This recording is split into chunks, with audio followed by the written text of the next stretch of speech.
Parents lived rent-free in my duplex unit. Then they demanded I swap with my brother because he deserved a better start. They even showed my home behind my back. They had no idea I'd already sold the entire building. I always thought I was doing the right thing by my family. Funny how being a good daughter can be your biggest mistake. My name is Maggie, and 6 months ago, I bought a duplex in a quiet neighborhood just outside of Portland. It wasn't my dream home, but it had potential: 2 identical units, separate entrances, shared backyard. The real estate agent kept talking about rental income, but I had different plans. My parents have been struggling since Dad lost his job, and Mom's part-time work at the library barely covered their groceries. We can't accept this, Mom said when I first showed them the back unit. She was already examining the kitchen cabinets with a critical eye. It's too much. It's not charity, I told her. Think of it as an investment in family. Dad stood in the doorway, hands in his pockets. Your mother's right, Maggie. We raised you to be independent, not to take care of us. But they moved in anyway. Of course they did. The alternative was moving in with my younger brother, Chris, and his girlfriend, Nina, in their cramped one-bedroom apartment. That would have lasted about 2 days before someone got murdered. The first month was almost perfect. Mom planted herbs in the backyard. Dad fixed things around both units. And I felt like I'd finally done something meaningful with my engineering salary. Then the comments started. The morning light is so much better in your unit, Mom mentioned during our weekly coffee. The back unit feels like a cave sometimes. I stirred my coffee. They're mirror images, Mom. The layout is exactly the same. Maybe, but yours faces east. It makes such a difference. The following week, your kitchen has more counter space. It doesn't, actually. I measured. Well, it feels bigger, she sighed. But we're grateful. We don't want to seem ungrateful. Emma, my best friend, warned me over lunch at work. They're going to take advantage of your kindness. That's what family does. Not my family, I insisted. They're just adjusting. Emma just gave me that look, the one that said, "You sweet summer child," without actually saying it. But life settled into a routine. I'd wave to Mom when I left for work, help Dad with the yard work on weekends, and pretend not to notice the growing list of complaints about their unit. The rent I wasn't charging them was never mentioned, but the free maintenance, utilities, and Wi-Fi became expected rather than appreciated. Then came the day I found my front door slightly ajar. I always lock up. Always. Heart pounding, I pushed the door open slowly, scanning for signs of a break-in. Nothing seemed disturbed in the living room. The TV was still there. My laptop sat untouched on the coffee table. But something felt off. In the kitchen, I found it, a glossy pamphlet sitting on my counter. Creating the Perfect Nursery, From Dream to Reality. The cover showed a perfectly staged baby room, with soft yellow walls and white furniture. I don't have children. I'm not pregnant. I'm not even dating anyone. Mom, I called out, walking to the connecting door between our units. Did you come into my place today? Just for a minute, Mija, her voice drifted through. I was looking for the measuring tape. I thought you might have it. What's this nursery pamphlet doing on my counter? A pause. Oh, Nina must have left that. She and Chris stopped by earlier. My stomach dropped. They were in my unit? Just for a moment. Nina wanted to see the layout. You know, they're thinking about starting a family soon. I stood there, holding the pamphlet, trying to process what she wasn't saying. Why would my brother's girlfriend need to see my layout? Why were they measuring things in my home while I was at work? Next time, I said, keeping my voice steady, please don't let anyone into my unit without asking me first. Maggie, don't be so dramatic. We're family. Family. The word that was supposed to mean everything but somehow always ended up costing me something. I looked down at the pamphlet again, at the perfect little nursery that someone had apparently been imagining in my space.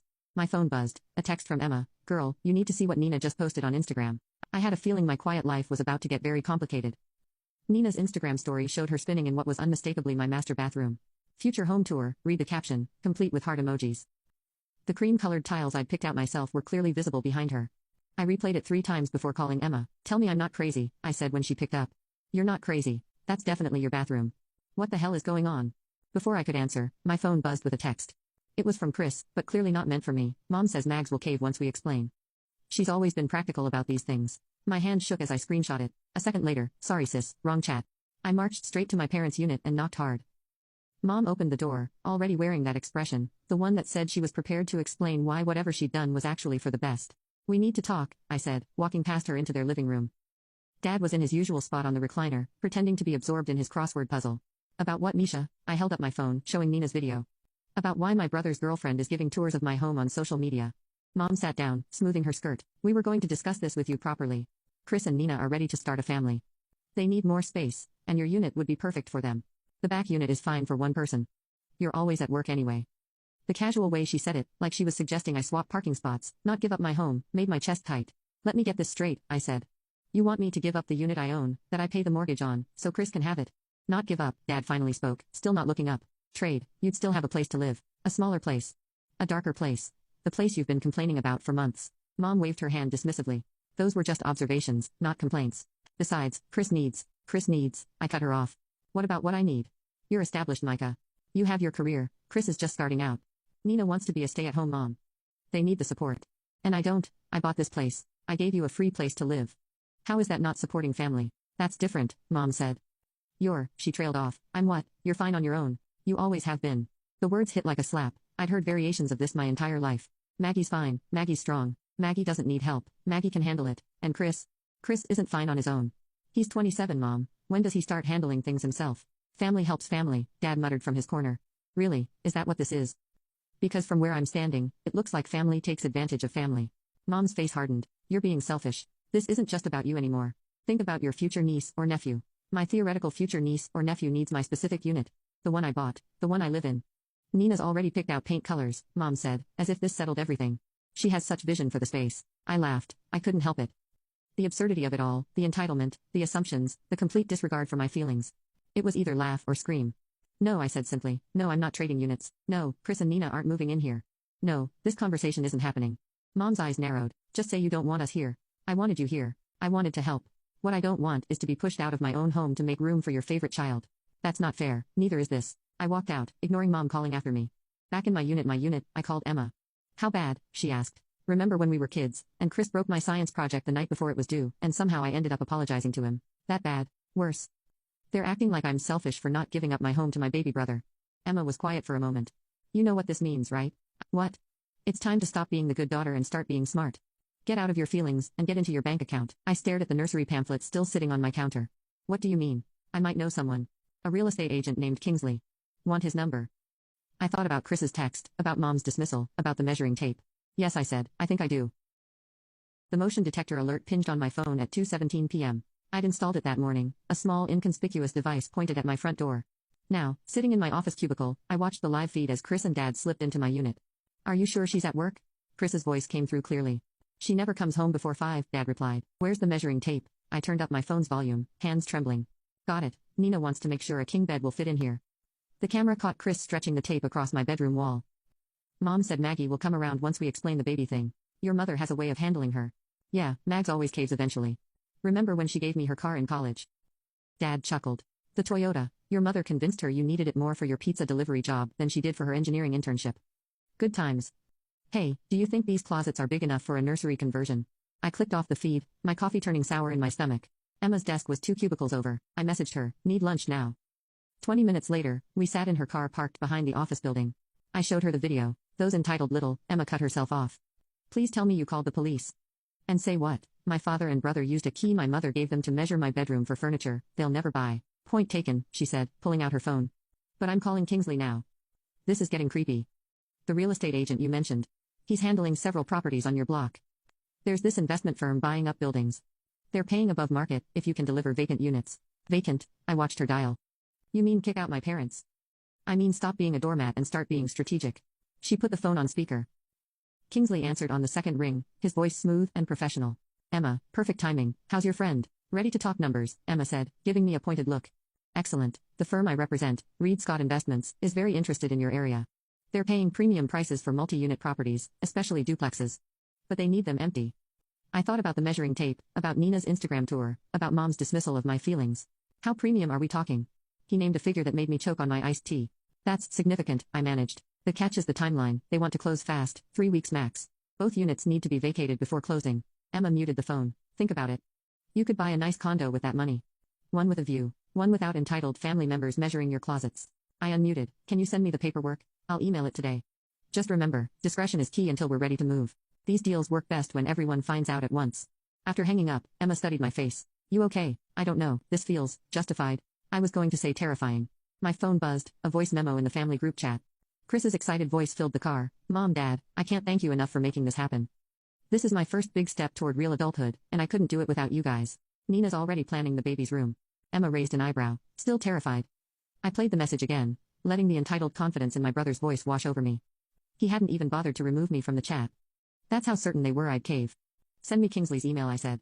Back at work, I couldn't focus. The property listing Kingsley sent showed my duplex from the street, a modest building with good bones, and a fresh coat of paint I'd paid for last spring. The offer letter waited in my inbox, cursor blinking on the signature line. My phone buzzed again. Mom, Maggie, come to dinner tonight. We need to discuss some necessary upgrades to your unit. Nothing major, just some changes to make it more suitable for a young couple. The audacity stunned me into laughter. They weren't even pretending anymore. I typed back, "Sure, Mom, happy to talk about changes." Then I opened Kingsley's email and signed the preliminary paperwork. Emma messaged me, "Did you do it? Just signed. Is it wrong that I feel nothing?" "Nope. That's your self-respect growing back." I looked at the family chat again. Chris had sent another voice memo. "Can't wait to give this place the update it needs. No offense, Mags, but your style is a little basic."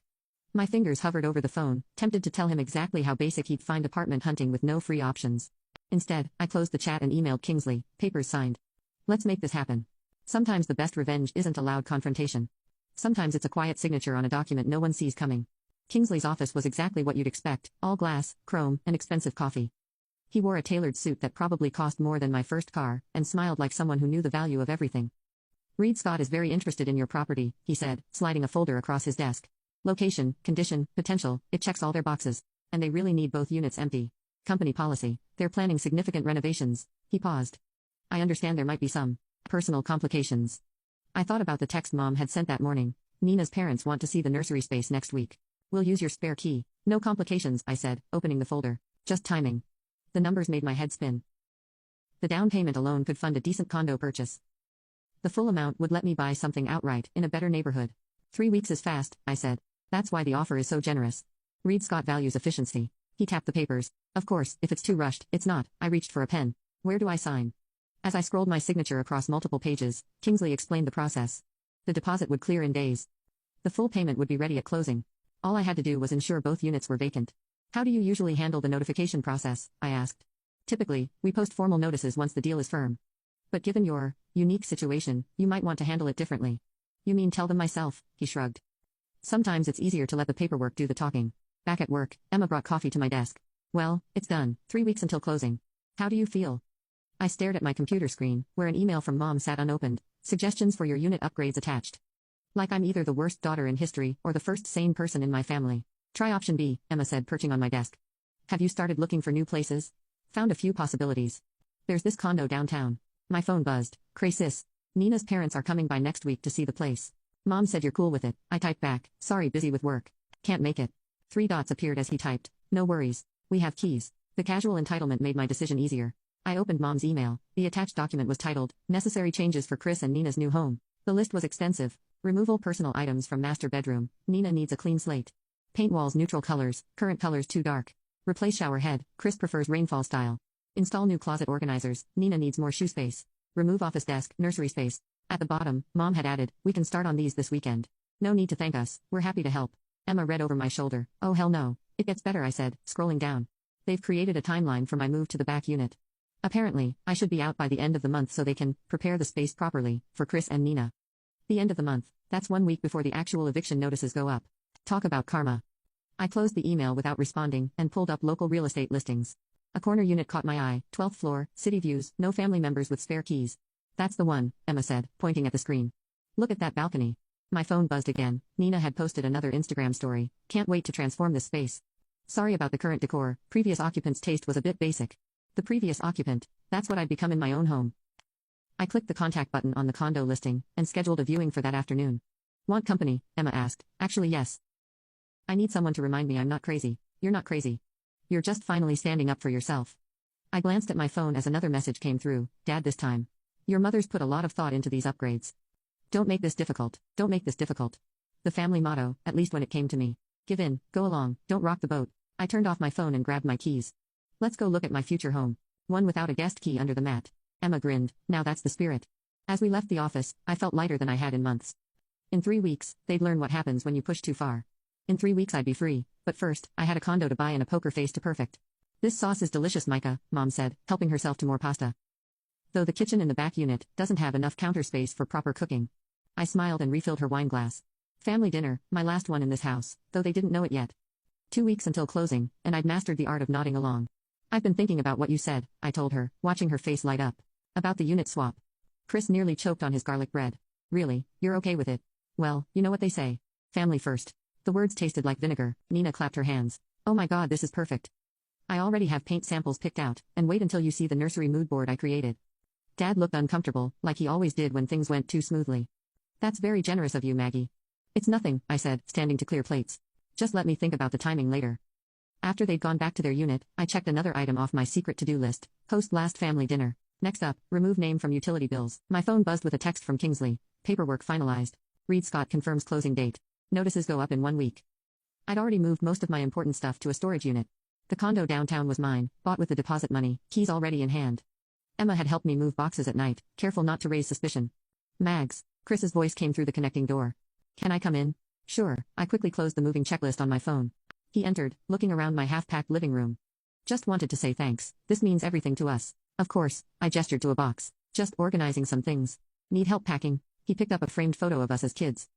Man, remember when I broke your science project, and you still helped me finish mine? I remember. You've always been the responsible one. The steady one. He sat down, the photo in hand. Mom says you're fine with moving next week. I kept my face neutral, still working out the details. Nina's parents are coming Sunday to see the place. They're so excited about having their grandchild grow up here. My phone buzzed again. Kingsley, eviction notice is printed. Ready when you are. That's great, I said, sliding the phone into my pocket. Everything's falling into place. Chris hugged me, something he hadn't done in years. You're the best sister ever. I promise we'll make this place amazing. After he left, I went to change the locks on my back doors, another item on the checklist. Through the window, I could see Mom in her kitchen, probably planning more improvements to my space. Emma called while I was working on the locks. How's the poker face holding up, Oscar-worthy? They're planning a nursery in a home they'll never live in.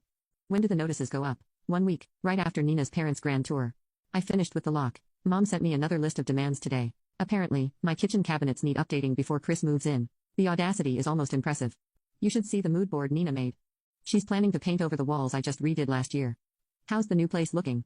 I smiled, thinking of my downtown condo. Beautiful, no family, no drama, just peace and quiet, and no spare keys floating around. Exactly. My phone chimed with a group text from Mom. Great news. We invited Nina's parents over to see where the kids will raise our grandchild. Sunday at 2. Maggie, please make sure your unit is presentable. I typed back, can't wait. Emma snorted. You're evil. No, I'm practical. Isn't that what they always said about me? Another text from Mom. We'll need to start moving your things to the back unit next week. Chris and Nina want to paint before the baby furniture arrives. I didn't respond. Instead, I looked at my checklist. Change locks. Remove valuables. Transfer utilities. Host last dinner. Secure new home. Only one item remained. Watch it all unfold. Nina posted another Instagram story. Sunday's the big day.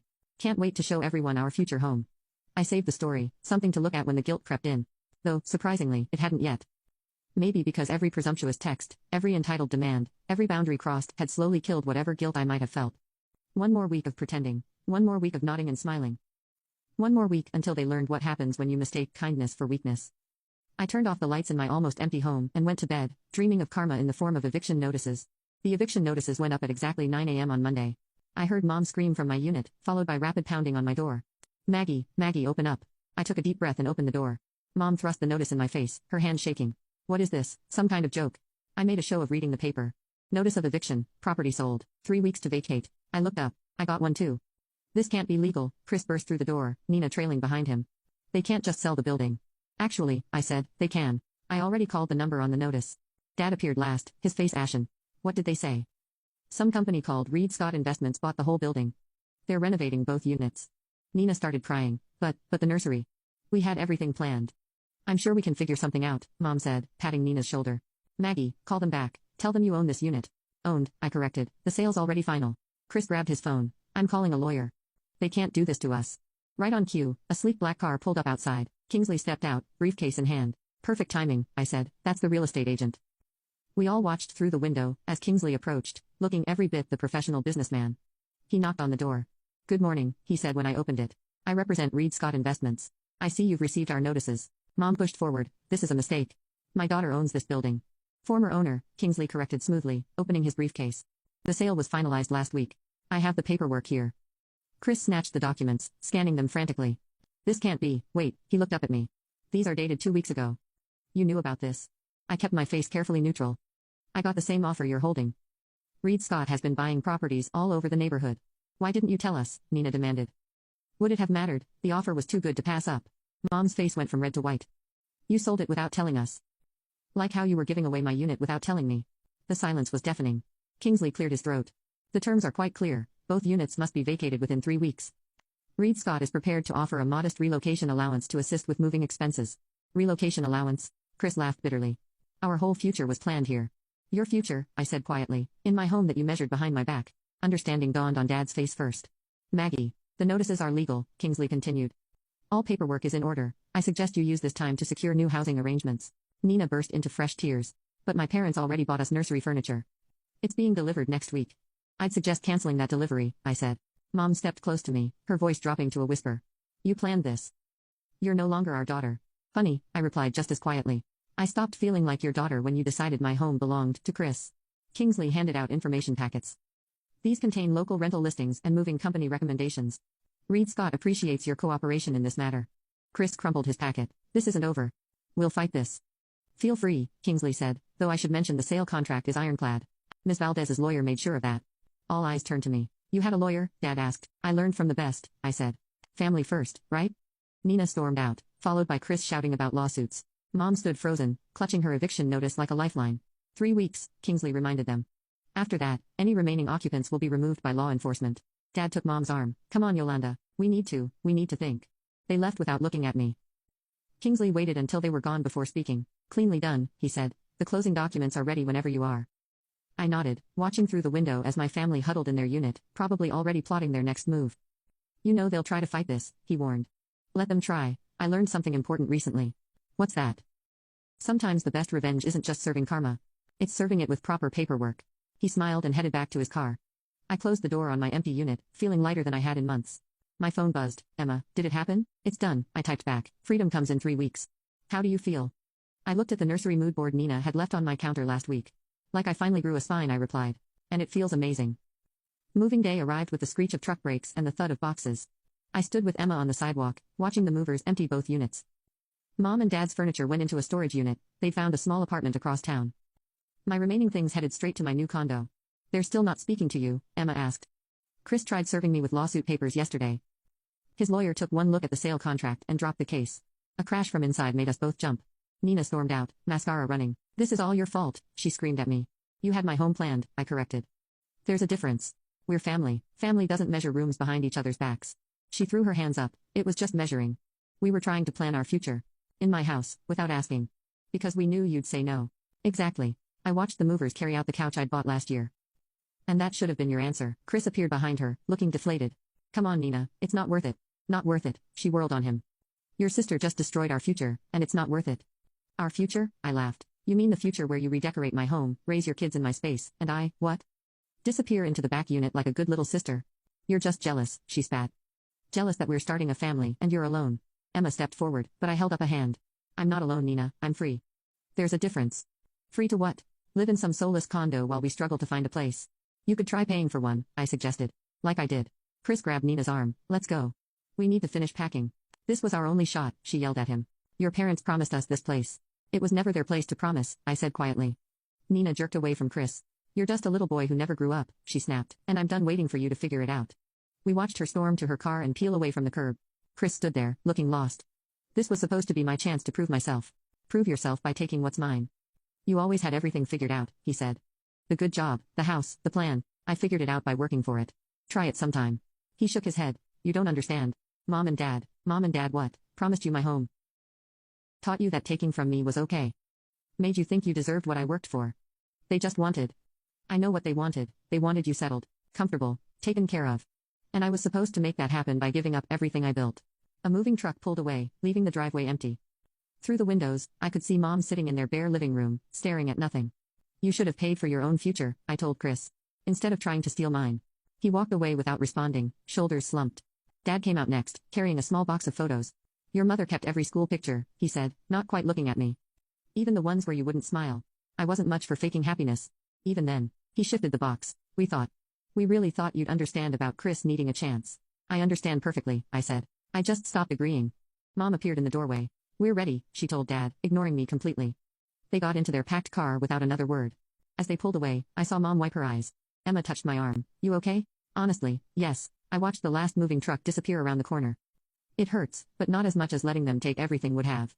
Want to go see your new place? No family drama, no entitled siblings, no measuring tapes. I smiled. Actually, I want to do one last thing. We walked through both empty units. My footsteps echoed in spaces that had once held so many dreams, theirs and mine. In what used to be my bedroom, Nina's paint samples still clung to the wall, nursery yellow and baby's breath white. I peeled them off one by one. Ready? Emma asked from the doorway. Ready. Outside, I locked both doors for the last time. The keys would go to Kingsley tomorrow, along with the final paperwork. Hey, Emma said as we walked to my car. Remember what you told me when you first bought this place? What? Family is everything.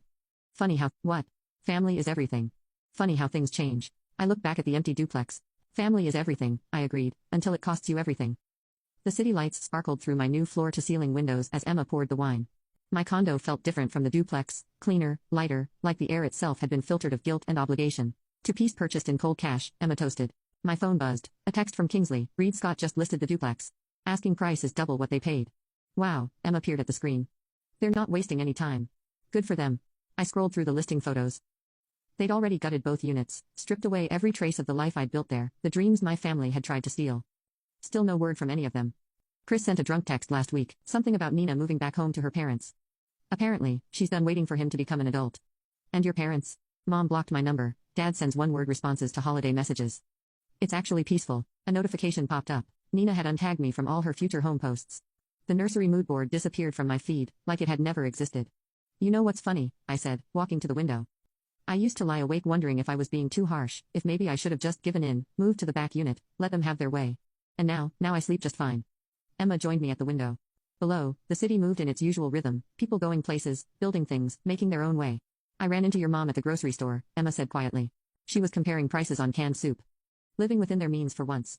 She asked about you, pretended it was casual, but I could tell she wanted to know if you regret it. What did you tell her? That you're thriving, that your new place has amazing natural light. Emma smiled. That karma doesn't always knock.